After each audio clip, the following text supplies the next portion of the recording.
Então, nós temos o Pró São Paulo. O Pró São Paulo, por exemplo, que é o programa que cuida disso, está fazendo mais de 10 mil quilômetros de estradas no estado. Está fazendo 5 linhas de metrô ao mesmo tempo. As pessoas reclamam, pô, Rodrigo, mas está devagar. Aí é um problema de fornecedor, mas dinheiro para fazer tem. Então, hoje, por exemplo, na capital, primeira vez nós temos 5 linhas em andamento. Nós temos a linha 6, que sai lá da freguesia do Ó, da Brasilândia, passa embaixo do Rio Tietê para a linha Higienópolis, aquela que teve o incidente ali na Marginal. Em 60 dias a gente fechou a cratera e não atrasou a obra, porque como ela é muito grande, se transferiu funcionários para outras frentes de obra, né? E não teve prejuízo, a concessionária que é responsável pelo que aconteceu. Segundo o laudo do IPT, foi um problema geológico, tinha uma galeria passando a 3 metros do túnel, se sabia que a galeria estava ali, a galeria inclusive é nova, mas teve algum problema de solo que a galeria ruiu. Então, ali, para vocês terem uma ideia, tem 7.500 funcionários trabalhando. Então, é a maior obra pública da América, não tem nem nos Estados Unidos uma obra desse tamanho, nesse momento em andamento. A segunda maior obra da América, está aqui perto, vai aqui de Penha a Vila Prudente. Né? Então, que é a linha 2, a extensão da linha 2. Se vocês andarem por aí, vocês vão ver os fossos. Né? Tem 3 mil e tantos funcionários na linha 2 hoje. E ela está a todo vapor. Essas duas linhas, a 2 é 25 para 26 e a linha 6, 25. No ano de 25 deve entregar. Então, a todo vapor. São obras públicas, com dinheiro do Estado. Né? Mas tem umas que não tá muito todo vapor, não, né? Eu moro perto na linha Ouro ali, ela é... O monotrilho, vou chegar lá. O monotrilho, ele vai ser inaugurado para a Copa do Brasil.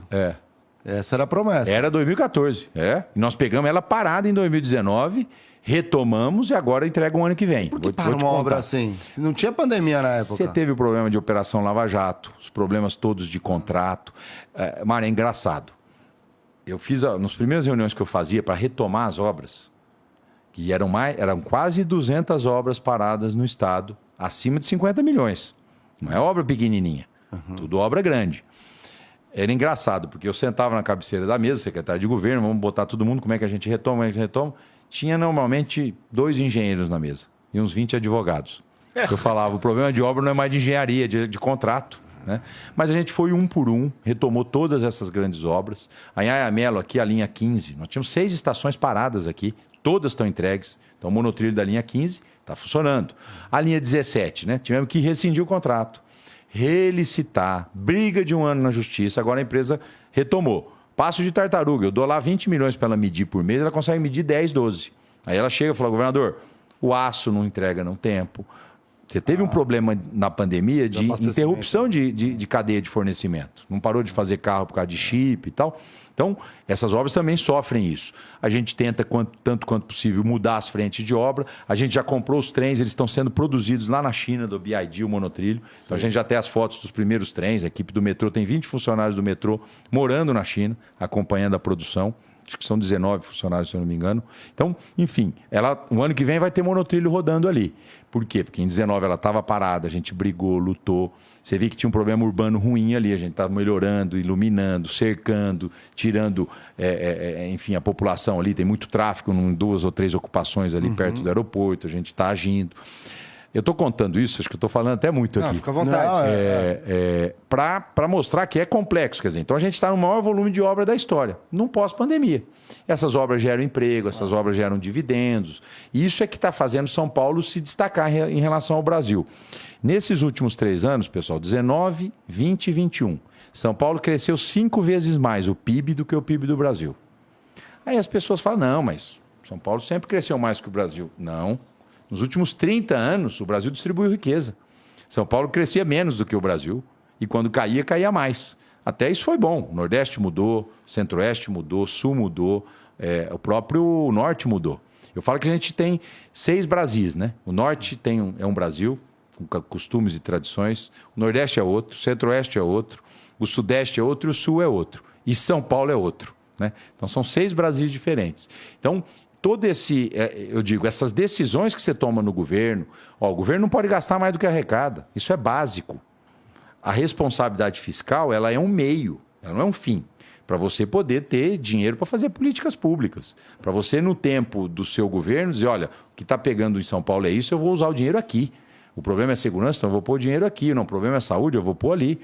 Então, São Paulo sempre cuidou muito, vamos dizer assim, da responsabilidade fiscal.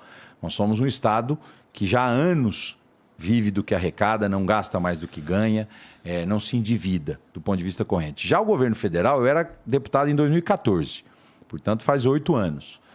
A Dilma tinha acabado de ser reeleita e eu me reelegi deputado naquela época, deputado federal.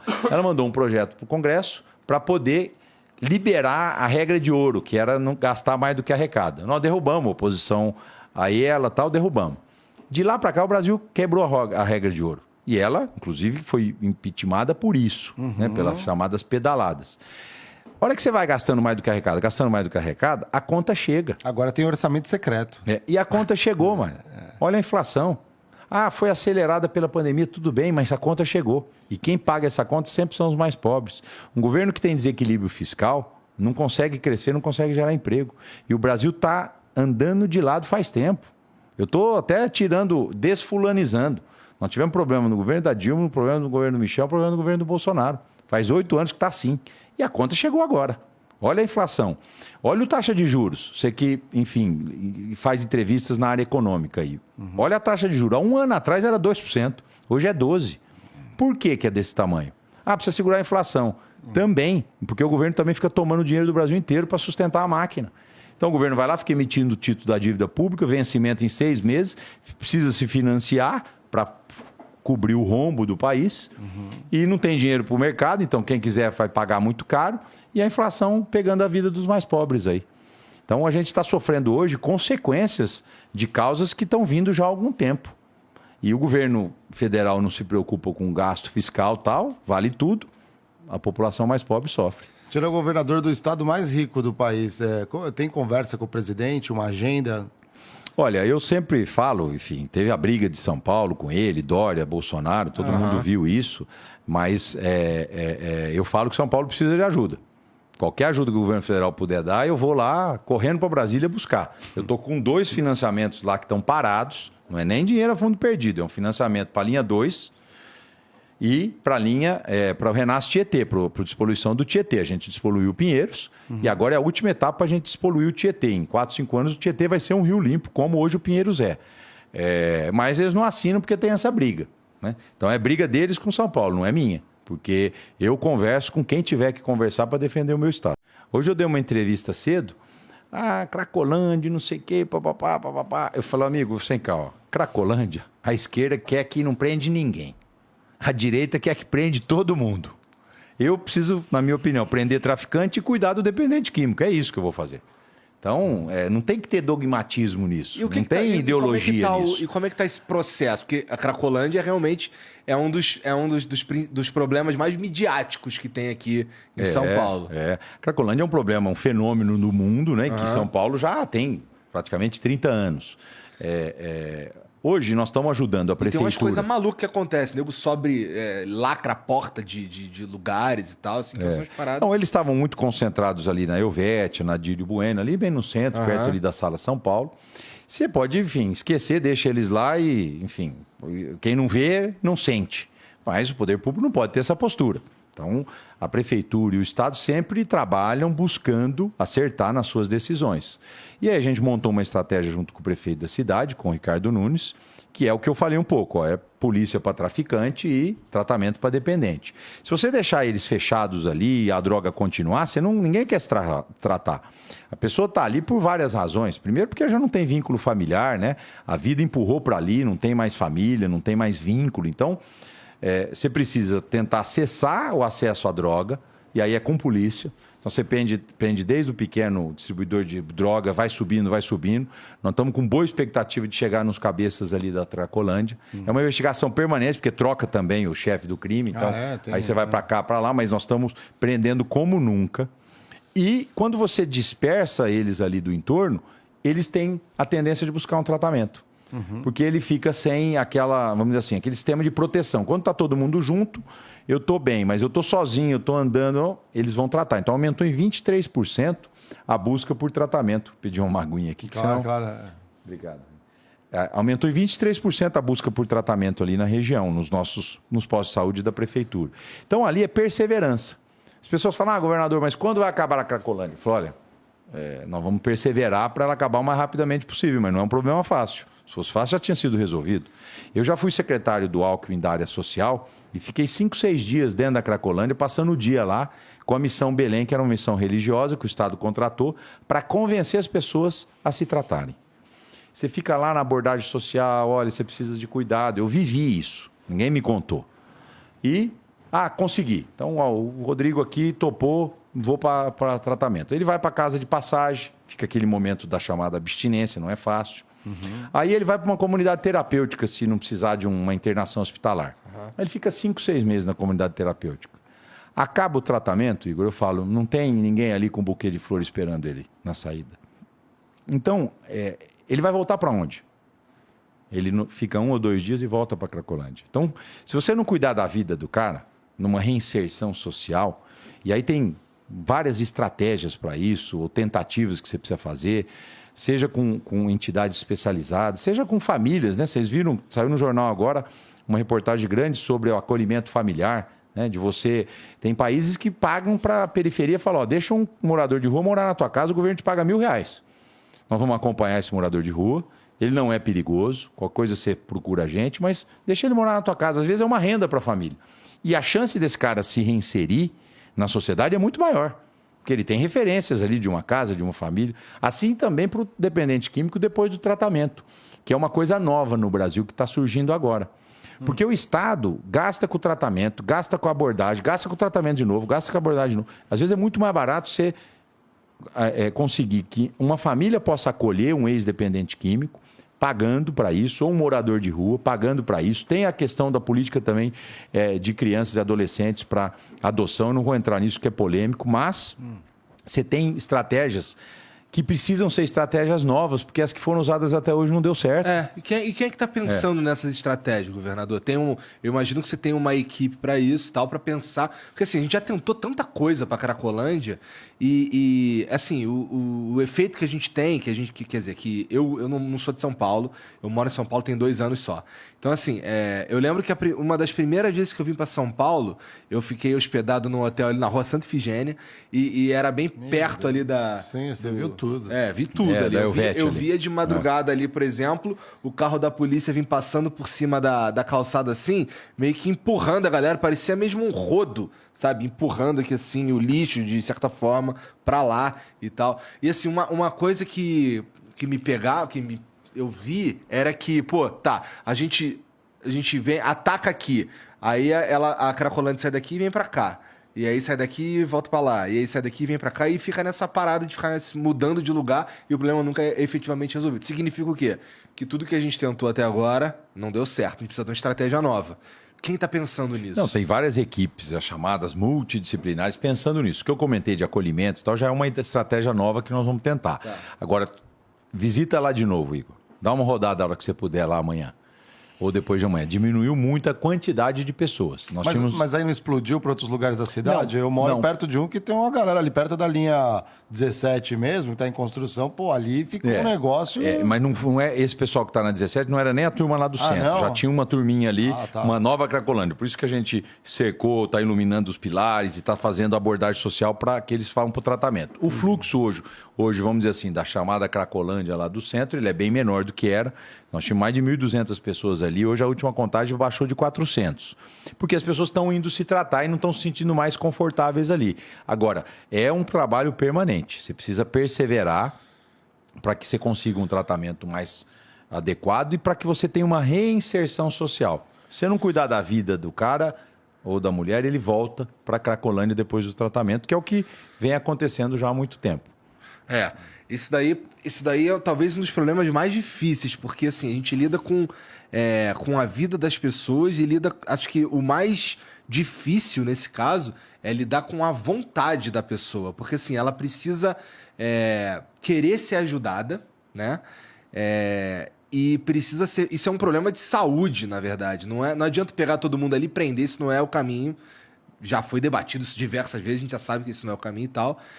Parece ser um problema assim, muito complexo que, dado as regras do jogo que a gente tem hoje, por exemplo, a gente não precisa nem comentar sobre isso, mas assim, o fato desses caras serem tratados como não só marginais, mas alguns até como criminosos mesmo, por estar usando alguma coisa e tal, a gente tem uma dificuldade extra em lidar com isso, eu imagino. Porque, pô, se a gente tem, por exemplo, e assim, é só uma... Tô jogando aqui.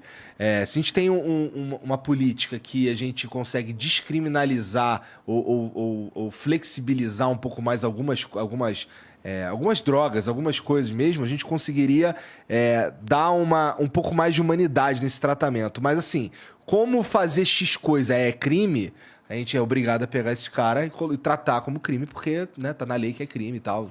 O pequeno traficante, por exemplo, né? Esse cara, ele acaba indo pra cadeia e acaba se profissionalizando no crime, mas tá na lei que eu tenho que prender esse cara, né? Então, assim, a gente tem um problema muito difícil de tratar, porque as regras do jogo são difíceis de lidar mesmo, né? Então, é um problema tal, assim... Além de ser um dos problemas mais midiáticos de São Paulo, é possível que seja um dos mais complexos também. Sem dúvida, é desafiador, Igor, muito desafiador. Todo mundo quer tirar do governador. Quanto tempo você vai demorar para resolver a Cracolândia? Eu falo, amigo, meu compromisso é não desistir. Mas não te dou um prazo nunca, porque eu não vou ficar passando vergonha de ficar falando em 2 anos eu vou acabar, em 3 anos. Isso não existe. Você precisa não desistir, usar as estratégias novas, tentar inovar sempre. A lei mudou, por exemplo, de internação involuntária, que é um tema polêmico. Internação voluntária lida com laudo a vontade médico das pessoas. Laudo médico, precisa, a pessoa não tem condições de discernimento pessoal, ou a família ou o médico fala, tem que internar. Existe algumas internações involuntárias sendo feitas ali, não está tendo nem barulho, porque é tão evidente, não está tendo contestação. Nós estamos aumentando as vagas do Estado para ajudar a Prefeitura, porque essa abordagem ela é muito municipal, né? A polícia é Estado e a abordagem social é municipal. Nós estamos ajudando a Prefeitura em vagas de comunidade terapêutica. Nós temos várias comunidades que são boas em São Paulo. Tem o Padre Haroldo aqui em Campino, Freis Hans lá em Guaratinguetá, enfim, que são comunidades, fazendas. Essas comunidades têm estrutura para receber. Tem estrutura para receber, o Estado paga essas vagas. E eles têm estruturas para receber. E você vai nessas comunidades, Igor, eu fui... Há 1 mês e meio atrás, Mário, com o prefeito da capital, com o Ricardo. Nós fomos lá no Frei Hans. E você vê os depoimentos emocionantes, né, das pessoas que estão lá, recuperadas. Agora, a grande preocupação é, tudo bem, elas vão sair de lá. A gente tem que fazer alguma coisa com elas. E aí, então você tem que ter um encaminhamento de trabalho, né, alguma reinserção social para que ela evite voltar para as drogas. Isso é o papel do Estado, do município? É um pouco coletivo. Eu falo, tem coisas que não adianta eu falar, não, isso é do prefeito. O cara olha para mim e fala, você é o governador, você é o governador, como é que você... Não, eu tô aqui para... Não dá pra fingir que não existe, né? Tô aqui para ajudar, né? Então, a política chama Sistema Único de Assistência Social, chama SUAS. Tá. É igual o SUS, Sistema Único de Saúde. A gente chama isso de política institucionalizada. Ela está na Constituição. Saúde, educação, segurança e assistência social. São políticas institucionalizadas. O que é institucionalização? Você estabelece responsabilidades e financiamento. Então, a política do SUAS ela é municipalizada. O Estado está aqui em cima, dando dinheiro e formulando políticas, mas as prefeituras é que tocam mesmo a política de assistência social. Então, o Estado é parceiro da Prefeitura de São Paulo, outras do interior, para a gente tentar minimizar essa questão da drogadição. Existe uma inteligência que consegue mapear os motivos pelos quais as pessoas acabam indo para a rua? É muito variado, né? Porque às vezes você chega pessoas do Brasil inteiro sem vínculo familiar, desembarca no terminal rodoviário do Tietê e vai para lá. São Paulo é foda por causa disso, é verdade. Né? Então, é difícil. Você vai gastar tempo nessa investigação. Quando essa pessoa, por exemplo, vai para o tratamento, aí você tenta puxar o vínculo, que geralmente já não tem mais. Então, às vezes você acha a família. Olha, o teu filho, eu não quero saber. Olha, tua mãe, eu não quero saber. Então, você tem um problema. Aí, nesse ponto, às vezes, Mário, a religião ajuda. Né? Às vezes as comunidades, seja evangélico, seja católico, espírita, protestante, o que for, a fé sempre ajuda também esses momentos. Né? Então a igreja tem um papel importante nisso, porque a família desistiu. Muitas vezes a igreja desistiu, o Estado não vai conseguir ir sozinho. Né? Então você tem que se utilizar um pouco, às vezes, da fé. Essas comunidades terapêuticas, em regra, são comunidades religiosas, o Estado é laico, pela Constituição, mas você lida com todas as igrejas ajudam a gente a distribuir leite em São Paulo, distribuir comida, ter comunidades terapêuticas, dos mais variados crenças, né? Então elas têm um papel importante nessa questão da recuperação social das pessoas. Aí tem um trabalho psicológico, tudo ali. Tudo. Tem uma profissionalização, governador? Tem muitas, eu fico preocupado que tem muitas entidades que vivem disso, né? Então, elas se profissionalizam, não ganham dinheiro com isso, mas elas ficam ali... Não foi o que eu quis dizer. Existe um programa de profissionalização para essas pessoas que Existem vão pra lá? vários. O problema não é de qualificação de mão de obra, não. Nós temos aqui, por exemplo, no estado, que tem muitos programas, né? Via Rápida Emprego, qualificação para tudo, né? Desde manicure até açougueiro, enfim, tem de tudo. Não é a falta de qualificação de mão de obra. É muitas vezes a desistência da vida dessas pessoas, né? Eu desisti, parei, não quero saber de mais nada, vou aqui consumir droga até morrer. Esse é o grande problema. Então você precisa dar uma vontade de viver de novo para essa pessoa, dar profissão e dar emprego. Então é um processo muito complexo. Eu falo que não tem solução fácil para isso. Tá, vou jogar aqui no ar algo que eu quero ouvir a tua opinião sobre, porque isso que eu falo aqui é polêmico. Essas pessoas que desistiram, e se a gente humanizasse essa desistência, cara? É cruel falar isso, tá? Não é algo que para mim tá no mundo ideal, mas se a gente tivesse um lugar mais humanizado para que as pessoas pudessem exercer a sua desistência. Por exemplo, a gente tem uma Cracolândia oficial. Parece um absurdo isso que eu tô falando. Eu quero ver o que você tá... Na China tinha isso com ópio, uma coisa assim. Lugares onde as pessoas... Porque assim, o cara desistiu, mané. Livre-arbítrio, ele escolhe a vida dele. Não, é que assim, a gente tem algum jeito de lidar com isso. A gente tem internação compulsória, a gente tem aceitar que o cara desistiu, a gente tem fingir que não tá vendo e tal, e a gente tem como humanizar isso daí. É só uma ideia. O que você pensa sobre isso? Não, eu discordo de você. O Estado tem que lutar, né? Não pode desistir, assim como a igreja, as religiões, a família não deveria desistir. Enfim, acho que nós temos que perseverar. Enquanto a gente tiver recurso, tiver forças, tiver um Estado constituído, você tem que perseverar. Tá, eu até... Porque muitas vezes a pessoa desistiu, né? E ela ela não tem o discernimento hoje para desistir. É difícil você pegar um cara que aceita se tratar, né, por várias estratégias, e ele tem, quando ele se trata, ele recupera, ele tá ali sem consumir droga, o cara tem uma expectativa de tentar ter uma vida de novo. Sim, eu nem ele tô pode falando não conseguir. Cara. É porque a gente tem muita reincidência, não tem? Muita. Não tem, é diferente de outras... Enfim, tem doença que você vai lá, tira, né? Tem um câncer, você extirpa ele e acabou, né? Aí não, você fica voltando. Tinha até estudos de remédios que estavam sendo desenvolvidos e pesquisados no mundo para bloquear uma parte do cérebro que tem a sensação de êxtase. Eu já vi isso um monte de vezes. Mas eu até agora não vi isso dar certo. Parece cruel pra caralho também, assim. Se você for olhar tem um jeito de olhar pra isso que tá uma lobotomia, de certa forma. Você não deixa o cara curtir nada. Né? É tudo muito complexo. A verdade é essa. Como eu disse, a sociedade é complexa, eu né, acho Igor? que esse é um dos problemas mais complexos que a gente tem para resolver aqui em São Paulo. Mas eu falo que nós temos outros maiores nesse momento, né? Fome tem um problema sério, perda de renda é um problema muito sério, os problemas mais urgentes para o conjunto da sociedade são outros. Cara, tu tá governador de São Paulo, mas você antes era deputado federal, não é? Eu comecei muito novo, viu, Igor? Eu, apesar de vir do interior e não ter uma família de políticos, né? Vim para cá fazer faculdade, aí resolvi entrar na vida pública. Advogado, né? Trabalhei lá com o Mário Covas antes de me formar. Então, quando o Covas ganhou a eleição de governador, era em 1995. Eu tinha 20 anos de idade e participei ativamente da juventude da campanha do Covas. E acabei entrando no governo, na área da agricultura. Minha família vem do agronegócio. Mas como é que foi esse caminho? Tu conhecia ele antes? Não, você vê como a vida, né? Eu vim para cá e tinha um amigo nosso lá de São José do Rio Preto, que é a minha terra natal, a região lá de Rio Preto, eu sou de Itanabi. Esse amigo nosso, também da área rural, era amigo de um irmão mais velho meu, que veio a falecer de carro, né? Tá. E que chamava Antônio Cabreiro. O Cabreiro foi ministro do Collor, era um grande produtor rural e em 94 ele estava em São Paulo. Rodrigo, você está estudando aqui, vem me ajudar a montar um partido. Eu acabei me filiando a um partido, era o PFL na época, o Partido da Frente Liberal. E eu entrei no partido com 18 anos de idade, voluntário. E aí veio a campanha do Covas. E eu participei da campanha do Covas. Desde montar palco, organizar as coisas, bater palma, organizar caravana, né? Aquela coisa natural de militante voluntário. E o Covas me enxergou durante a campanha. Falou, esse menino aí tem jeito, hein? E foi, ele ganhou a eleição, virou governador. Esse amigo da minha família, que é o Cabreira, lá de São José do Rio Preto, virou secretário da Agricultura dele. E falou, o Rodrigo vai ser o secretário executivo da Agricultura. Nem formado eu era.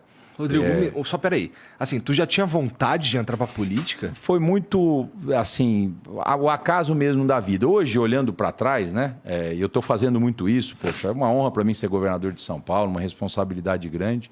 Teve um fato na minha vida que acho que motivou a minha entrada, né? Tá. Eu, quando tinha 16 para 17 anos, meu irmão mais velho, que era amigo do Antônio Cabreira, ele veio a falecer num acidente de carro. Um acidente bobo.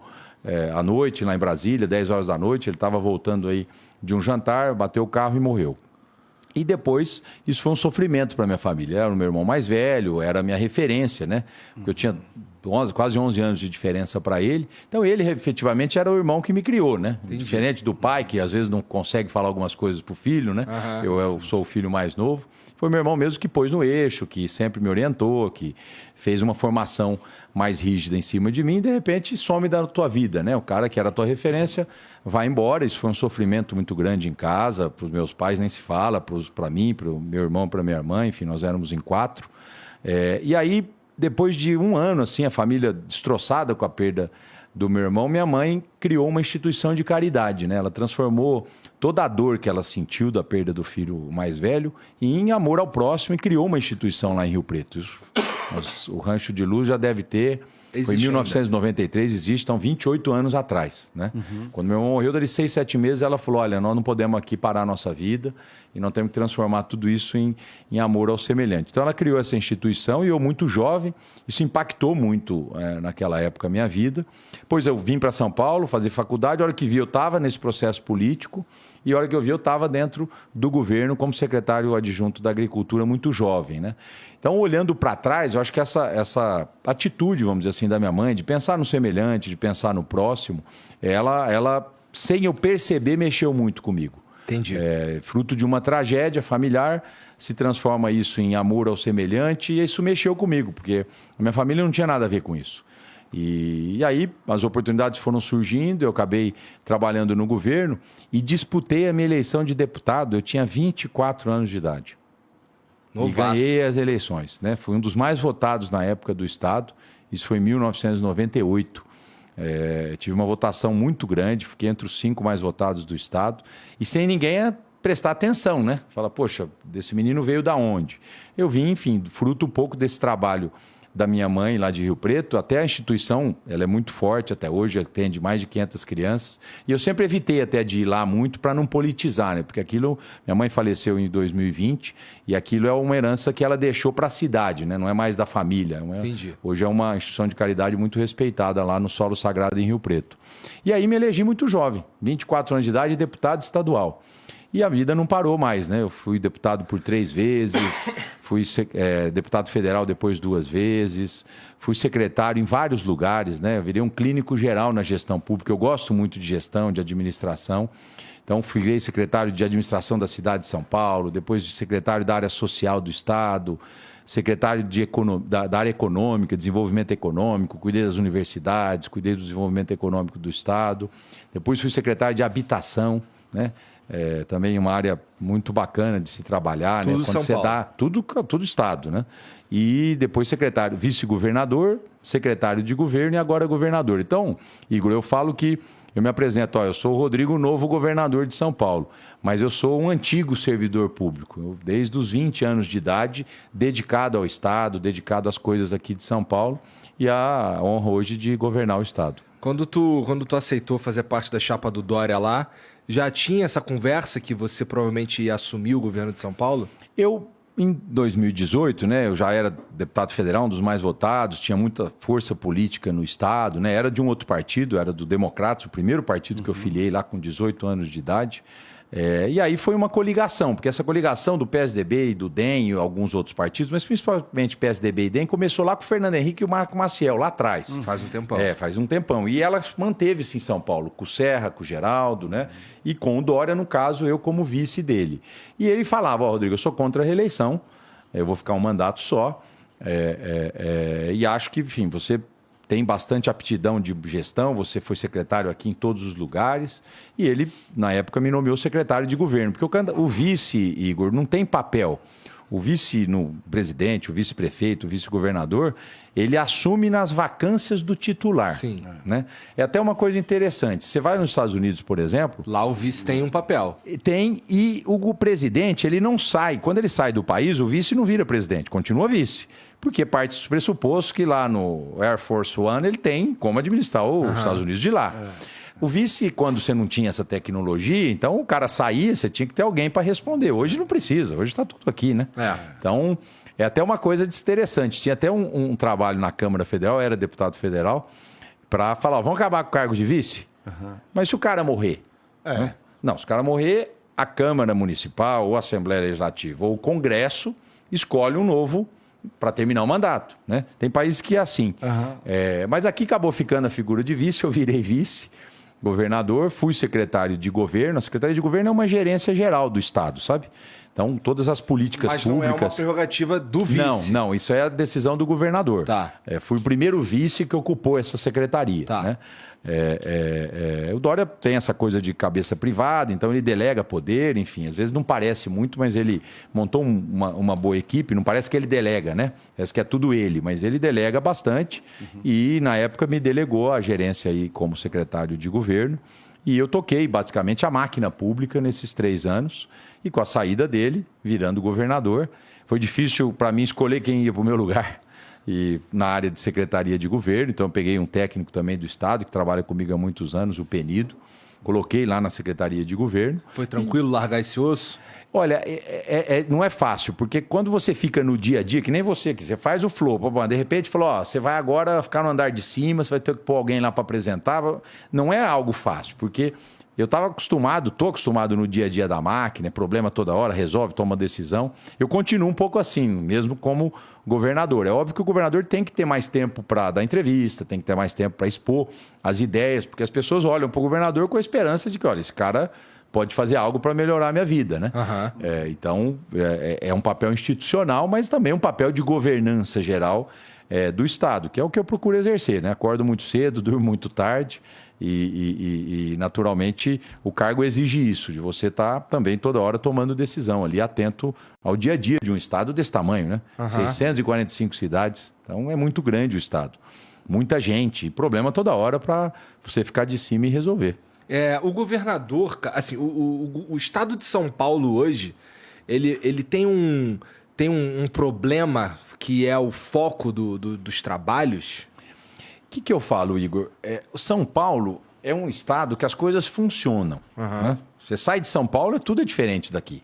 Então, você tem segurança pública. Vamos falar de segurança. A segurança de São Paulo é a melhor do Brasil. Mas quem está aqui fala, pô, mas me assaltaram hoje de manhã.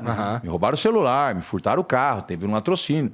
Isso terá num estado desse tamanho. Então, a segurança, apesar de ser a melhor do Brasil, os indicadores, atas da violência, está tudo aí para ser consultado, não dá para o governador falar, tá tudo bem. Eu assumi, depois de um mês, troquei os comandos da polícia, montei a Operação Sufoco, fico no dia a dia com eles aqui, operando. Operação Sufoco é aquela dos motoboy? Nós estamos no estado inteiro, nas grandes cidades, nós já apresentamos alguns números, reduziu esses crimes aqui em São Paulo. Estava rolando a modalidade nova, né? Os caras se fantasiam de entregador para roubar os outros, né? Então, não dá para você relaxar, no indicador tá bom. Enquanto tiver alguém sendo roubado, o governador tem que estar ali, agindo, atuando, conversando com as polícias, o que dá para fazer a mais do que vocês estão fazendo? Governador, precisa pagar mais diária para ter mais policial na rua. Então vamos pagar. Quanto custa isso? Custa 38 milhões por mês. Foi o primeiro mês que nós pagamos de diária. Então vamos arrumar o dinheiro no orçamento para poder priorizar a segurança, né? Então, eu falo, São Paulo é um estado onde as coisas funcionam. Então você tem a melhor segurança do Brasil, a melhor saúde, né? Mas você vai para a população, tem problema na saúde. Se você comparar com outros estados, enfim, não pode comparar. Então, Eu estava olhando esses dias um programa que a gente tem no estado de apoio, por exemplo, à questão dos games, a questão da produção, de programação. A gente lançou no final do ano passado. Olha o mercado que existiu acelerado pela pandemia na área de games, por exemplo. Quanto de emprego isso não pode gerar e está gerando? Quanto mais não pode avançar se a gente conseguir formar programadores aqui, se a gente conseguir incentivar empreendedores de games com recurso, né? A gente tem linha de crédito na Desenvolve São Paulo para isso, que é um banco do Estado. A gente tem campeonatos que a gente está estimulando na rede pública de educação. Nós temos 3,5 milhões de alunos do isso Estado. É legal pra caralho, não sabia disso. Então chama Game São Paulo. É um programa que a gente lançou no final do ano passado. Ele tem alguns pilares. Primeiro, a molecada da rede pública de escola. Então, a gente está fomentando campeonatos e tudo mais para chamar atenção para isso. Mas isso ainda não é... assim, rede pública, como é do Estado, ensino médio. Ensino médio, exatamente. Nós temos 1.400.000 alunos do Estado no ensino médio. A maior rede, disparada de qualquer outra. Mas isso não está em todas as escolas. Está começando a se organizar. Então, em 22, você já vai ouvir falar bastante desses campeonatos de game. Você estimula, então. Todo mundo gosta. O game hoje está aqui dentro, basicamente. Então, você começa... E a gente comprou muito equipamento também para que os jovens pudessem ter aula, tivessem ter acesso, tal, e você desperta aqui. Aí você tem cursos profissionalizantes. O cara, puxa, eu gostaria de fazer game, programador, ganha bem, então eu vou fazer cursos profissionalizantes. Já tem um cara que já é um pouco, saiu da rede de ensino, eu queria fazer uma pequena empresa, uma microempresa para prestar serviço para alguém. Tem um dinheirinho ali no Desenvolve São Paulo para você pegar. Então é uma cadeia, chama Game São Paulo, está no site do estado aí, www.sp.gov.br. Aí você entra lá no Game São Paulo, você vai achar os programas, ver como é que você acessa e tal. Então, isso tudo são coisas que o poder público vai fomentando para que São Paulo continue se diferenciando do resto do Brasil. Você tem que sair na frente. Porra, e vocês estão apostando esse lance de games e de desenvolvimento e de TI de uma forma geral. Cara, a gente sabe que um dos mercados de trabalho mais aquecidos, que tem menos mão de obra, assim, uma mão de obra deficitária absurda, é justamente no desenvolvimento de coisas, assim. Chão de programadores, né? Programadores, exatamente. Não, e nós estamos trabalhando um excelente lugar para atacar, cara. Nós estamos trabalhando nas ETECs, que são aquelas escolas técnicas do Estado. Mas aí não teve uma falta de sincronia entre o que o mercado... Né, uma leitura de o que o mercado está precisando nos próximos anos, décadas, e formando. Não adianta mais o curso de datilografia. Não, acabou, né? Exato. Né? Tem alguns cursos que estão ficando obsoletos. Natural. Será que não faltou esse olhar do governo no passado de falar o que está precisando de demanda na indústria? Lógico que faltou, Mário. O poder público sempre está para trás da sociedade, né? Não é porque eu sou governador, é a realidade. Agora, o Estado de São Paulo consegue ainda pelo menos estar perto. Então, por exemplo, grandes iniciativas de São Paulo foram as ETECs e as FATECs. São as faculdades e as escolas de segundo grau dentro da indústria. Paula Souza. Instituto Paula Souza, que coordena isso para nós. Então, esse foi um dos grandes acertos de São Paulo, né? Hoje a gente tem mais de 200 mil alunos nessa rede de curso técnico, que isso dá mão de obra, isso dá emprego. Muitas vezes você vê o cara se formando em direito, se formando em economia, se formando em administração, não consegue emprego. O cara que é técnico em radiografia, o cara que é tecnólogo em construção, o cara que é técnico em programação, emprego na hora. Então, nós temos que cada vez mais fazer na formação do Estado de São Paulo uma formação voltada ao trabalho. Eu gosto de visitar muita escola. Esses dias eu entrei numa escola estadual, estava tendo aula de química, e lá na parede a tabela periódica pendurada. Eu fiquei lembrando como eu me matava para decorar as frases, para a gente saber. Tinha umas dicas, né? Não, tinha. E eu lembro de algumas, eu brinquei com a molecada, bela, magrela, casou, o senhor Bário Rádio. Aí o cara olhou, eu acabei de aprender isso aí, governador. Eu falei, então, isso está na minha cabeça. Eu não usei para nada, não, mas está na minha cabeça. Por que eu estou falando isso? Óbvio que você tem que ter uma formação geral. Por outro lado, a turma de hoje quer falar, tá bom, eu vou aprender tudo isso, vou sair daqui, eu preciso ganhar o meu salário, eu preciso empregar. Isso aqui não está me ensinando nada da realidade que eu vivo.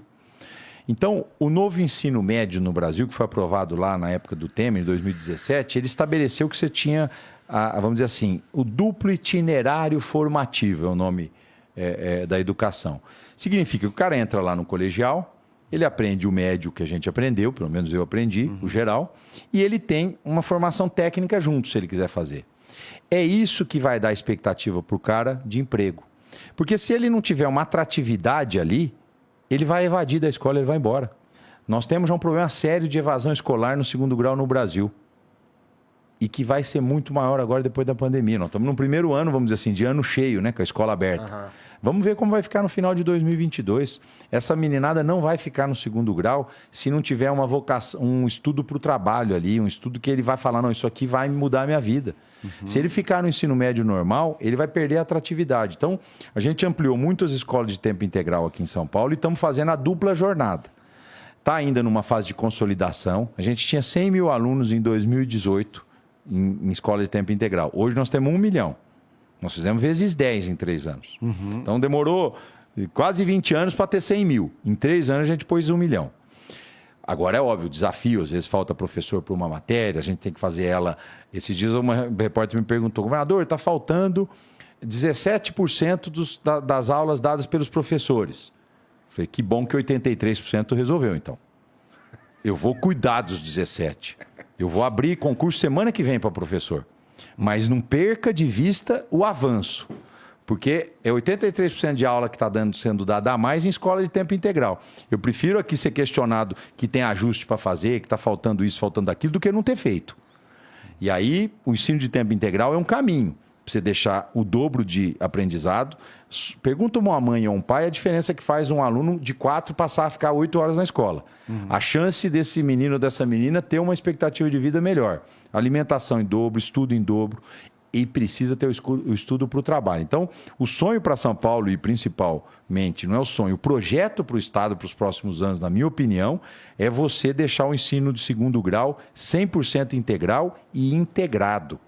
Você ter todas as escolas ETECs em São Paulo. Porra, isso seria muito incrível mesmo. Porque é isso que vai dar emprego para essa turma, Mário. Não é o ensino médio regular. Isso é o futuro de São Paulo. Eu falo que hoje, pessoal... Estamos longe desse sonho? Não, dá para fazer. Dá para fazer sim, não estamos longe. A gente cresceu muito. Nós temos no ensino médio 1.400.000 alunos. Desses, 200.000 estão com itinerário duplo. Falta 1.200.000. E aí o pessoal, pô, mas o que você precisa fazer, governador? Precisa construir mais escola, precisa contratar mais professor. Hoje a gente precisa inovar. Falou, então eu vou comprar vaga no ensino privado e vou botar o cara metade na escola pública, metade na privada, eu pago para ele ficar ali. Porque você precisa ganhar escala e agilidade. Senão nós vamos perder uma geração. Então são coisas meio que disruptivas você falar do poder público, mas eu vou enfrentar isso. Eu tenho um período, sou governador até eu fiz escola técnica e tive que fazer uma prova difícil pra caralho. Tá vendo? Pra estudar na escola técnica. Eu estudei no Cefet. Nem é mais Cefet o nome, né? Que era federal. Então você viveu isso. Cefet é a escola federal. Federal. Então assim, mas que não era São Paulo. Se fosse São Paulo era ETEC. Então, mas eu cheguei lá no Rio mesmo. Lá é tudo federal. Então, lá tem a FAETEC também, talvez tenha mudado o nome, que já, né, isso daí foi 2000, 2001. Eu cheguei a fazer o primeiro ano na escola técnica estadual, que era no Ferreira Viana, e meu pai encheu meu saco falando que eu tinha que estar na federal. Aí eu fiz uma prova difícil pra caralho, acabei passando e fui tive que fazer o primeiro ano 2 vezes por causa disso aí. Mas o que eu tô dizendo é que, assim, se vocês têm um plano de transformar todas as escolas de ensino médio do estado em escolas técnicas, isso é disruptivo. É disruptivo. Isso não é que é incrível. disruptivo, isso é necessário, viu? Como que trabalha... Hoje nós temos 15%, para dar um número para vocês, 15% dos alunos do ensino médio... Como é o acesso para essas escolas? 15%, é só por vestibulinho nas ETECs, porque não tem vaga para todo mundo. Então, você tem 15% dos alunos fazendo o ensino médio técnico. Você precisa, na primeira etapa, você falar, não, dá para a gente chegar em 30 em 4 anos. Não, nós temos que chegar em 50, no mínimo, mesmo que precise comprar vaga no ensino privado. É disruptivo isso, mas precisa fazer, senão... Porque daqui 25, 30 anos, você não vai ter mais essa quantidade de jovens que você tem hoje. O Brasil era um país de gente jovem, hoje é de gente madura e vai ser de idoso. Então também você sai construindo escola para daqui 25, 30 anos não usar mais. Então você tem que olhar isso. Então, eu posso então trabalhar com compra vaga na área privada. Vamos lá, como governador eu não posso fazer nada esse ano, nós estamos no último ano de governo, Como pré-candidato, eu estou pedindo para o meu grupo de plano de governo estudar e apresentar isso, e lá na frente, na campanha, eu vou fazer a minha defesa de como eu pretendo fazer isso se for reeleito. Agora... Vai participar de debate, né? Debate, todos os debates, né? Tá. Todos que me chamarem, assim, Mário, todos que me chamarem. Não, é que assim... debate é importante. Pô, eu acho meio covarde você não conseguir expor sua ideia e debater. Acho que o prejudicado somos nós, a população, né? Minha opinião é mais... Concordo, gênero, número e grau com você. Todos os debates. Parece o básico da democracia, né? É meio antidemocrático você não poder opinar. E que, ok, né? Ali é um ambiente também para costurar qual é o melhor plano de governo, né? O debate, isso mesmo. E o debate, olha... E é importante que essa questão do debate, você às vezes o adversário tem uma boa ideia. Eu não tenho nenhuma dificuldade de falar, pô, você falou um negócio bacana, eu ganho na eleição, eu vou fazer isso que você falou. Me ensina. É assim. Isso seria o ideal. Ninguém é o dono da verdade, né? Eu sei de tudo, tal, essa coisa... Enfim, eu entro com esse espírito nessa eleição, viu, Mário? Você vai me ver aí falando muita coisa, enfim, que eu acredito, não vou mudar as coisas que eu acredito ou que eu penso para ganhar a eleição. Eu vou ser o que eu sempre fui, falar o que eu penso, enfim, respeitar os adversários, eu não vou criticar pessoalmente ninguém. Acho que São Paulo tem, aliás, os candidatos até agora apresentados são boas figuras, boas pessoas, não vou entrar nessa linha, vou falar, ó, vamos disputar o Campeonato Paulista aqui, ó. Vamos discutir São Paulo, vamos ver quem mais fez. Disputar para ganhar, não é? Vou disputar para ganhar. Então, é que quando às vezes começa a falar assim, não, são bons, assim, para mim vem aquela coisa assim, tipo, vai que eu garanto a secretaria ali. Bom na pessoa, eles que têm que garantir comigo, porque eu vou ganhar. Eu vou discutir para São Paulo. O que cada um fez aqui para São Paulo? Onde você estava 10 anos atrás? Eu estava aqui, ó, barriga no balcão, trabalhando pelo Estado. Você sabe dessa obra que foi feita, você sabe desse problema que teve. Eu vou debater, enfim, São Paulo. O que cada um fez, mas principalmente o futuro, né? Governador, voltando um pouquinho, você estava falando sobre comprar essas vagas de escola para alunos em escolas particulares e tal. Como um exemplo de se acelerar, né, Igor? Me parece assim, a curto prazo, me parece inclusive mais barato que construir uma escola. Além de ser muito mais ágil, porque a estrutura já está toda lá. A escala rápido, né? Mas como é que é feita essa negociação com as escolas? Assim, você pega uma porcentagem da disponibilidade deles e compra por um preço diferenciado? Pode ser, você vai abrir um chamamento. Não, tem que comprar e pagar. Você vai fazer um chamamento. Como foi feito lá atrás. O Brasil, na época lá, do governo do Lula, ele fez o ProUni, fez o FIES, mas na minha opinião faltou ali. Primeiro, se esse dinheiro tivesse sido aplicado no ensino técnico, o Brasil era outro. Foi tudo para o nível superior. Segundo, faltou o que eu quero de formação para o Brasil. Se fosse hoje, eu falar, eu quero médico, eu quero engenheiro, eu quero programador de computador. Tudo as faculdades que me oferecerem esses cursos, o governo vai pagar. Isso teria sido estratégico. Lá não. Ficou muito mais para resolver o problema dos donos de faculdade do que da população que fazia o curso. E faziam cursos, enfim, pouco qualificados. É interessante. Então, se tivesse gastado dinheiro no lugar certo e do jeito certo, o Brasil era outro. Eu falo isso Alemanha... de mim mesmo, porque eu fiz letras pelo ProUni. Mas eu talvez, assim, era mais legal ter um programador, né, do que um professor. Não, porque aí você fala, não, isso aqui, você fala, pô, mas eu queria fazer letras, pô, mas eu vou nisso aqui. Você teria essa formação. É óbvio que tudo ajuda, né? Você, por exemplo, está falando do teu ProUni. Tudo ajuda, mas são caminhos que o país escolhe. Você vai na Alemanha, a Alemanha é um país de curso técnico, não é de curso superior. É verdade. A eficiência da produção industrial alemã, é tudo do curso técnico. Então, você tem que fazer as suas escolhas. A Coreia foi por esse caminho, né? Lá atrás, e nós temos que ir por esse caminho. Não adianta você querer começar a casa pelo telhado, pô. Essa grade para colocar, por exemplo, essa parte de desenvolvimento desde o ensino médio, passando aí pelas escolas técnicas, precisa do Conselho de Educação? Não precisa, mas vamos lá. Nós temos uma grande referência que são as ETECs. Eu chego para uma escola privada e falo, repete esse currículo aqui para mim. Eu compro todas as suas vagas. Ela vai repetir. Né? Então, o bom de São Paulo quanto custa um aluno hoje na rede pública do Estado, mais ou menos? Faz a conta aí. 45 bilhões de reais por ano. Divide por 3 milhões e meio de alunos.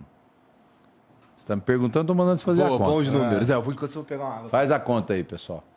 Estão fazendo aqui. A calculadora não vai... A minha não está. Deve dar... Vezes 10, 1.500 15 mil anos. 15 mil por ano. É isso? 15 mil ou 1.500? Não, 15 mil... Ó, vamos lá. Por mês? Fala aí que eu faço. 3 milhões e meio de aluno. Se fosse R$10, 35 milhões. Uhum. R$100, 350 milhões. R$1.000, 3 bilhões e meio. Dá 12,8. R$10.000, 35 bilhões. Então, 12.500 é isso o custo. 12,8, é isso aí. Isso daí é o que... Aí você fala, bom, mas e aí? Então você pega o dinheiro e paga... Uma escola... Eu tenho 204 mil professores no estado. Em regra estável, hein? Então não posso mexer. Né? Tenho 5.300 escolas. Então, como nós vamos tratar da expansão, eu mantenho isso, ponho mais dinheiro no sistema e expando, faço uma expansão. Isso são coisas que eu estou falando para vocês, enfim. Óbvio que você tem um nível de detalhamento brutal, mas é um dos caminhos mais rápidos para você alcançar dá pra gente a dupla jornada. Pra caralho isso daí, assim. Eu também acho que é um dos caminhos mais rápidos. Vai ter gente falando que é desleal, você tá dando dinheiro pra iniciativa privada, ou você tá deixando de construir escolas e tudo mais, mas é difícil competir com o argumento de que é mais rápido, né? Pro cara que tá agora desalentado. Né? Talvez, se a gente vivesse num mundo melhor, a gente conseguisse fazer as duas coisas ao mesmo tempo. Né?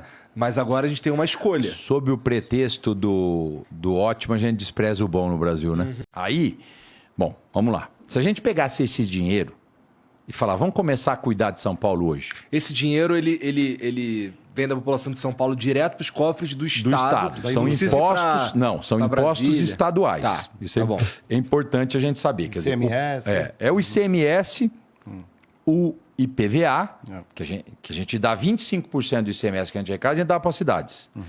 50% do IPVA que a gente arrecada, a gente dá para as cidades. Né? E aí tem ITBI, menos impostos. São Paulo vive do seu dinheiro, né? Porque a gente manda muito mais para Brasília do que volta. É o estado mais rico. Então, o Pacto Federativo, que é um pouco isso que você está comentando, a Constituição de 88 falou o seguinte, o governo federal cuida da Seguridade Social, são o INSS, enfim, as aposentadorias, cuida do SUS, cuida da Segurança Nacional, Forças Armadas, cuida do Fundeb, da educação. Tal. Então, para o governo federal cuidar disso, ele vai arrecadar esses impostos. IPI, contribuição social, IOF, vários impostos que a gente chama de impostos federais, imposto de renda e tal. Aí chega para os estados, fala, você vai cuidar da segurança pública, você vai cuidar da saúde de alta complexidade, você vai cuidar disso, você vai ter então o ICMS, o IPVA e o ITBI. Prefeitos, vem cá, vocês cuidam da iluminação, do serviço funerário, disso, daquilo, você vai ter o IPTU e o ISS para cuidar.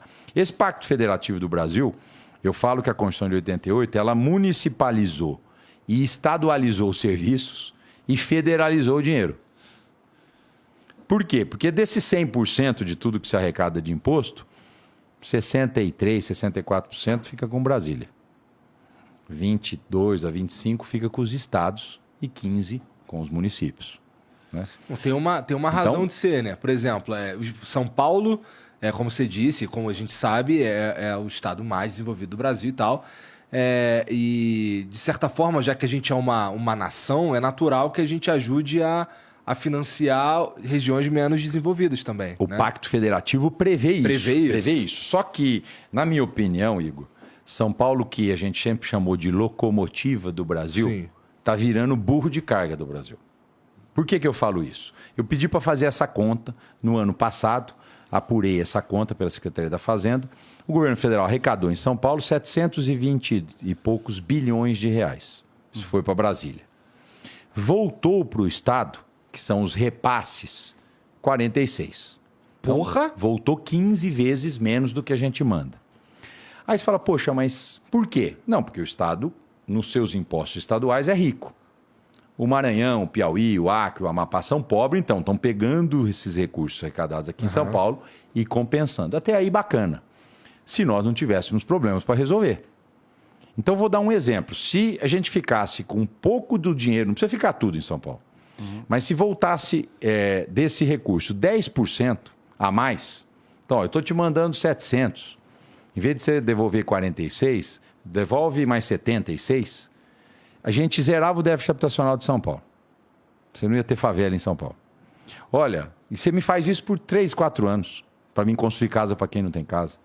Ou você me faz isso por 2 anos para mim poder, por exemplo, fazer um amplo programa de empregabilidade, de qualificação profissional para pegar o pessoal da extrema pobreza e tirar da extrema pobreza. Né? Isso é feito em outros estados. Mas aí não tem uma questão de priorização das iniciativas, das obras e todas? Sim, mas o dinheiro está ficando lá e não volta. E aí a gente vive do nossa arrecadação de impostos estaduais. É que a conta, eu entendo a conta no sentido de quanto mais eu consigo realizar mais coisas, mas com o pouco que tem, a gente está priorizando o que é mais... Não, aí vamos lá. Então nós estamos falando do Pacto Federativo. Esse dinheiro vai e não volta. Se voltasse um pouco a mais, nós teríamos nossos problemas resolvidos. Aí eu vivo desse orçamento que você viu aí. 286 bilhões de reais, que é o orçamento do ICMS, das coisas aqui, e dos repasses federais. O Fundo de Participação dos Estados, que é esse bolo que vai para Brasília e volta para São Paulo 900 milhões. Se pegar estados pobres, volta 15 bi, 7 bi e tal. Ontem eu estava em São José dos Campos e a imprensa me questionando, o governador, a Caoa Sherry fechou as portas aqui e vai produzir carro lá em Goiás, na fábrica deles de lá. E dizendo que vai só fazer carro elétrico aqui a partir de 2025. Por que a Caoa Sherry fez isso? Porque lá em Goiás tem um incentivo do Centro-Oeste. O governo federal dá esse incentivo do Centro-Oeste, como dá o incentivo da Zona Franca, como dá outros incentivos com o dinheiro de São Paulo. Estou dando um exemplo claro do que ele faz com esse dinheiro que a gente manda. Então, isso não é justo. Teve um êxodo de indústrias aqui para outros estados. Teve também, né? Porque muitos incentivos de impostos federais em outros estados. Então, esse pacto federativo, que é desde 1988, então tem 34 anos, né? Ele precisa ser revisto, continua pensando numa federação, mas ele precisa ser menos injusto, porque os estados mais desenvolvidos, os estados mais organizados são penalizados, recebem menos. Né? Então, voltando aos impostos estaduais, 280 bi. Se a gente pegasse esse dinheiro, 280 bilhões de reais, e falava, vamos começar a cuidar de São Paulo hoje, eu vou contratar segurança, vou contratar saúde, nós seríamos um estado de primeiro mundo. Por que não teríamos problema? O dinheiro dá para a gente cuidar do estado. Só que nós temos passivos lá de trás. Então, você tira a folha de pagamento, 100 bilhões por ano. Funcionários da saúde, da segurança, da educação. E tem áreas que não são mais tão relevantes e que tem funcionário e que, por exemplo, você não pode demitir porque tem uma lei federal que fala, estabilidade do servidor público. Então, às vezes, falta ainda gente na educação, falta gente na saúde, falta gente na segurança e sobra gente em outros lugares que não são mais essenciais. Então, você tem, e você não pode fazer nada, você está lá amarrado. Aí você tem uma dívida que São Paulo paga, que foi feita até 1994, o governo Fleury. Porque depois teve a lei de responsabilidade fiscal, você só toma a dívida para fazer um metrô, a gente chama dívida de investimento. Antigamente o governador pegava, ia no Banespa e descontava, eu vou arrecadar 10 bi o ano que vem, me adianta 2 aqui. Era o chamado ARO, Antecipação de Receitas Orçamentárias. Fleury fez isso, Quércia fez isso. Estou falando dos governadores de São Paulo, mas no Brasil inteiro fazia isso. Por isso que o Brasil se endividou, se desarrumou. Né? Então, até 1994, São Paulo veio endividando. E depois a Lei de Responsabilidade Fiscal travou essa dívida. E São Paulo paga dessa dívida lá de trás 23 a 24 bi por ano. E ainda devemos quase 300. Então, São Paulo é o estado mais endividado do Brasil, hein? Só que nós somos um estado... com banco. Com o governo federal. Porque aí o Fernando Henrique fez e falou, toda a dívida do Brasil é do governo. Traz tudo para mim e agora vocês pagam ao governo federal. Então, arrumou o Brasil a lei de responsabilidade fiscal por isso. Então, a gente deve tudo para a União, que a gente chama. Né? Isso foi feito num acordo lá com o Fernando Henrique, com o Covas, com o Fernando Henrique, com o governador do Rio. Ele pegou toda a dívida pública brasileira e trouxe para a União, saiu da agiotagem de banco, e o governo paga para ele. A Prefeitura de São Paulo paga, o Estado do Rio paga e tal. Então, esse dinheiro todo, ele está muito, eu digo, vinculado. E aí, o governador que ganha a eleição, ele tem que olhar o orçamento e falar assim, bom, qual é o dinheiro livre que eu tenho para investir? Eu quero fazer uma estrada nova, eu quero fazer uma obra de metrô nova, eu quero fazer um hospital novo. Uma obra antiga, né? Concluir uma antiga também. Concluir uma antiga e tal. Aí, a hora que você vai tirando o que a gente chama de despesa obrigatória, quando a gente assumiu em 2019, sobrava 3% do orçamento. O resto era tudo despesa obrigatória. Então, o governador, eu brinco, não precisava de governador, é um contador, né? Contas a pagar, contas a receber. Não tem o que fazer, né? Então, aí você começa uma lição de casa, que eu chamo, que é começar a cortar custo. Então, você vai lá e olha no orçamento e fala, bom, por que eu mantenho 22 aeroportos do Estado no orçamento? Eu gasto 100 milhões com isso por ano. Se eu passar para a iniciativa privada, eu deixo de gastar 100 milhões. E talvez a iniciativa privada vai até fazer alguns aeroportos funcionar melhor do que funciona hoje. Porque tem muito aeroporto no interior que é só para quero pousar, viu? Não tem voo. Mas, talvez não, é a ideia, né? Então, tá aqui, ó. A iniciativa privada vai, o cara procura as companhias aéreas, faz um voo aqui para o turismo religioso em Guaratinguetá, faz um voo lá em Adamantina ou Dracena, que tem aeroporto para você ir conhecer o Rio Paranazão, que tem 20 quilômetros de margem, que lá é uma praia de água doce. Você começa a estimular. Então, o aeroporto é um exemplo. Então, faz uma concessão dos aeroportos. E, em vez de você gastar 100 milhões, você tem mais 100 milhões aqui para fazer outras coisas. E assim você vai fazendo o que a gente chama de reforma do Estado. Concedendo coisas, fechando empresas. A gente fechou várias estatais em São Paulo. Nós tínhamos um estatal em São Paulo, por exemplo, para fazer estrada rural. Chamava Codasp. A gente punha lá R$1 milhão, a Codasp chegava para fazer estrada rural, hora máquina, que a gente chama lá na ponta da linha, 500 mil. E eu parava os outros 500 mil aonde? No imposto da Codasp, no funcionário da Codasp. Não é desvio de dinheiro. Custava para manter a empresa. Hoje é muito mais fácil fazer uma licitação e contratar essas empresas de estrada rural e o dinheiro chega na ponta da linha. Então, vamos fechar a Codasp. Ela não é vendida em nada, ela é finalizada. Não tem valor. Tá. As pessoas não têm valor para comprar. Então, nós fechamos a Codasp. Vamos fechar a Emplaza. A Emplaza era uma empresa metropolitana de planejamento. Ela foi criada na década de 70, quando começou a fazer a região metropolitana de São Paulo. Mas por que você vai fechar a Emplaza? Tem bons arquitetos. A Emplaza fazia aqueles voos aerofotogramétricos, né? Que não tinha Google, não tinha nada. Fazia as fotografias, planejamento urbano. Eu falei, pessoal, a Emplaza terceiriza tudo que ela faz hoje. E a gente fica pagando BDI para ela, fica pagando imposto, que a estatal paga imposto. É fria, vamos fechar. Então, mais 70 milhões que você economiza. Fechamos a CPOS, que era uma empresa, Companhia Paulista de Serviços de Obras Públicas. São coisas que vão ficando no orçamento. E olha que São Paulo, enfim, na minha opinião, teve bons governadores, enfim, pessoas que cuidaram bem do dinheiro público, mas uma máquina tão grande como essa, vai ficando coisas que não dá para você fazer tudo em 4 anos. Então, cada um no seu tempo vai fazendo aquilo que é mais urgente, aquilo que é mais emergente. Então, você vê que a gente conseguiu reformar muita coisa nesse último período e essas reformas fizeram com que São Paulo sobrasse mais dinheiro para investir. Então, de 3% que eu falei em 2019, hoje eu tenho 13% do orçamento para investir. Por quê? Eu enxuguei despesa para valer, cortei um monte de coisa. O Jardim Zoológico de São Paulo. Não sei se vocês foram lá, eu fui lá agora domingo. O Jardim Zoológico era do Estado. A gente gastava 7, 8 milhões por ano. E o ingresso não é barato para ir lá. Concedemos, o cara paga agora a concessão, 200, 300 mil por mês, eu não lembro agora o valor. O ingresso vai ficar mais barato do que era e vai ter muito mais atrativo, porque a iniciativa privada opera bem. E para que eu gastava 7, 8 milhões com o zoológico? Por que eu gastava dinheiro com o Parque Vila Lobos, com Água Branca, com o Parque de Campos do Jordão? Essas empresas que vocês fecharam, elas tinham funcionários públicos. Tinha, demitidos. O que faz com esses caras? Esses, como são CLT, podem demitir. Tá. De folha de pagamento. Exonerados? Você demite, paga os direitos trabalhistas e tal, porque a estatal não tem estabilidade, né? É diferente. Algumas têm, metrô, mas essas que a gente fechou não tinha. A gente economizou de salário 1 bilhão e 200 por ano. Porra. Né? E aí sobra muito dinheiro para você fazer programa de investimentos. Então, hoje, para vocês terem uma ideia, nós estamos fazendo o maior investimento público da história de São Paulo. Maior investimento público. Esses dias eu estava lá em Perus, enfim, visitando uma casa lá da Isabela, uma mãe solteira, num programa social. Aí eu levei até o apresentador Ratinho, né? Porque eu fui no programa do Ratinho e falei sobre o programa social que eu estava lançando. E falei que no outro dia ia visitar uma família beneficiária. Vou lá com você. Aí nós fomos na casa da Isabela, lá em Perus. Estava a irmã, a mãe e estava uma tia de fora de São Paulo. E aí ela vendo a conversa ali do programa social, tal, papai, ela falou, governador, posso falar uma coisa?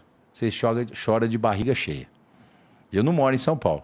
Quando eu começo a ficar resfriado, eu venho para casa aqui da minha irmã. Porque se eu precisar de posto de saúde, eu sei que aqui eu tenho. Se eu precisar de hospital, eu sei que aqui eu tenho. Né? Então, é um pouco a visão de quem está fora. São Paulo as coisas funcionam, mas quem está aqui quer que melhore. E eu estou aqui para melhorar. Mas antes de melhorar, Igor, eu falo que eu preciso cuidar das coisas também e não andarem para trás. Então, a segurança pública é uma atenção diária do governador. Diária. Né? Todos os dias eu acordo e durmo nós temos aqui um grupo com os comandantes da polícia, que eu recebo todas as informações, tal, de madrugada. É uma preocupação todo dia. A saúde é uma outra preocupação fundamental. A pandemia, acho que ela mostrou para as pessoas que quando você quer, todo mundo se junta, as coisas acontecem. Você pode observar. Então, São Paulo, eu citei a Espanha no começo aqui do programa, um estado do tamanho da Espanha. A Espanha tem 3.500 leitos de UTI, para vocês terem uma ideia. Que era o que São Paulo tinha antes da pandemia. No meio da pandemia, nós chegamos a ter 14 mil leitos. A Espanha chegou a 5 mil. Lá morreu gente sem atendimento. Aqui, não morreu gente sem atendimento por causa do Covid. E nós tínhamos tudo para estourar o sistema de saúde. Quem conhece a Grande São Paulo aqui sabe, 22 milhões de habitantes, as condições de habitação muitas vezes na periferia, né? As quarentenas que foram obrigadas a serem feitas, eu falava, isso aqui vai espalhar dentro de uma casa de 25, 30 metros quadrados que mora 7, 8 pessoas. Você imagina a contaminação do vírus, né? Mas a gente conseguiu segurar, aumentar a UTI, botar gente para trabalhar. Não foi só o governo, a própria sociedade foi solidária. E aqui São Paulo fez bonito na pandemia. Muitas mortes, inevitáveis, mas o governo estava aí para a gente evitar os óbitos chamáveis evitáveis, né? Então, gente que morreu não foi por falta de atendimento, mas as pessoas que precisavam de atendimento tiveram.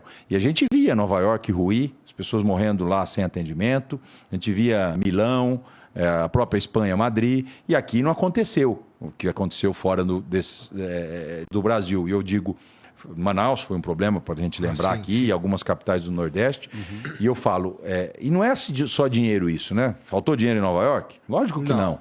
Foi muito mais uma mobilização de todos. Então, as pessoas olharam isso na pandemia, e agora, passada a pandemia, elas querem um sistema de saúde melhor do que elas tinham. Então, elas estão cobrando isso. Precisa ter mais hospital, precisa ter mais atendimento. Então, nós estamos num foco muito grande na saúde. Eu, por exemplo, estava olhando, estou fazendo um governo itinerante pelo estado inteiro. Ontem, nós estávamos lá em São José dos Campos. Sexta-feira, eu estava em São Bernardo. Segunda passada, em Bauru. Enfim, de segunda e sexta, eu levo o secretariado inteiro para alguma sede de região do estado ou da Grande São Paulo. Fique lá no Capão Redondo, cara. Não, e na capital eu tenho andado bastante também. Né? Conheço bem o Capão Redondo. Então, eu estou dizendo, levo todo mundo para falar, escuta o que o pessoal tem para falar. Primeiro, presta conta do que nós estamos fazendo. E segundo, escuta a população. Quem escuta mais, erra menos. E nessas andanças, lá, o primeiro governo na área, que é o nome do programa, foi em Franca.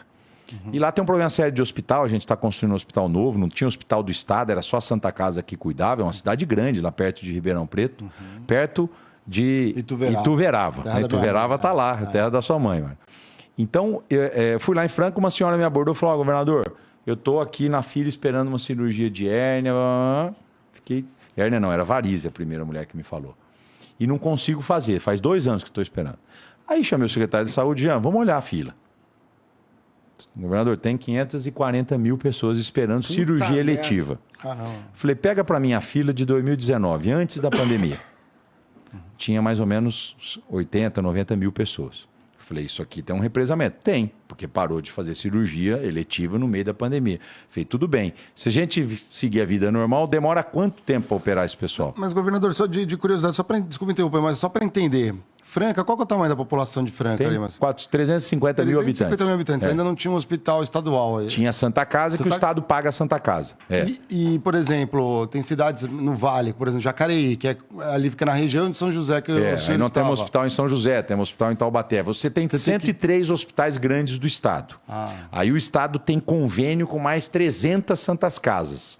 Então você não precisa ter um equipamento direto do Estado. Um hospital filantrópico, o Estado vai lá e contratualiza, que a gente chama, e faz as cirurgias lá. Né? Entendi. Então, Franca é a única região do estado, a região lá da sua mãe, mano, que não tem hospital estadual. Então, nós estamos construindo lá. Entendi. Então, começou, aliás, a licitação está em curso, deve agora até o final do mês de junho fechar e começa uma obra.